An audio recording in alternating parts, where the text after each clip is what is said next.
পুরা 1 বছর পরে মোরা আইছি বাড়িতে দাদা ভাই। এখন মুই দেখি একটু বউয়ের কীর্তি। হে মাইনে বাড়তে আইয়া হের মোট কথা গায়ে উঠে গেছে সইর। হে কি করবে এখন দিশে পায় না। কতক্ষণ গাছে ওঠে, কতক্ষণ খালে নামে, কতক্ষণ কোলায় দৌড়ায়। কেডা কইবে কোনো বাড়ির বউ। যজ্ঞ মোর বাহে মায় আবার ওইরকম কনজারভেটিভ মাইন্ডের না, বুঝলে রক্ষা। নইলে মোর বউয়ের কপালে শনিয়েছিল। হে মানে শ্বশুর বাড়ির দ্বারে নিজে গো মাইয়ের মতোই থাহে। আজ সকাল সকাল উঠিয়া কইল লও মোরা একটু খালে যাইয়া চুবনি খাইয়াই। অনেক দিন খালে হোটেল খেলি না।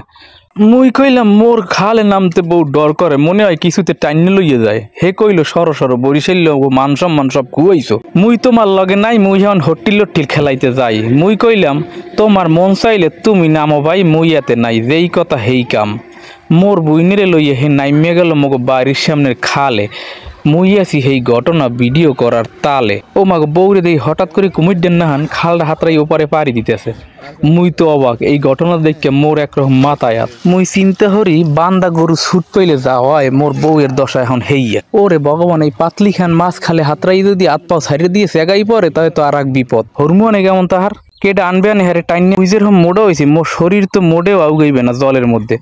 মুই নিজে বাঁচুম নাকি বউরে বাঁচাম? মুই কইলাম ও বউ যা হইয়া যাক, তোমারে কিন্তু এবারে আইতেই হইবে, নাইলে কিসের ছাতার মোর বউ। এখন ঠেক্কা দিতেছি অনুপ্রেরণা, কিছু তো আর করার নাই দাদু, হুদাই কেস খাই কেডা। যাও শেষমেশ বউ আমার রতাইনা দিয়ে গেল, হতাইতে হতাইতে পারে ইয়া ঠেকছে। মুই এখন নিশ্চিন্ত, কারণ হইছে কিছু যদি হইয়া যাইতো তাইলে মানসে কইতো তুই বেড়া কেমন বেড়া, তুই থাকতে বউ কেমনে পান্তে ডুববে গেল। হেইলে মোর পুরুষত্বের 12টা বাজে যাইতো মানুষের সামনে। যাওক আইজগো এই পর্যন্ত, কাইল আবার দেখা হইবে। ভালো থাকেন সবাই।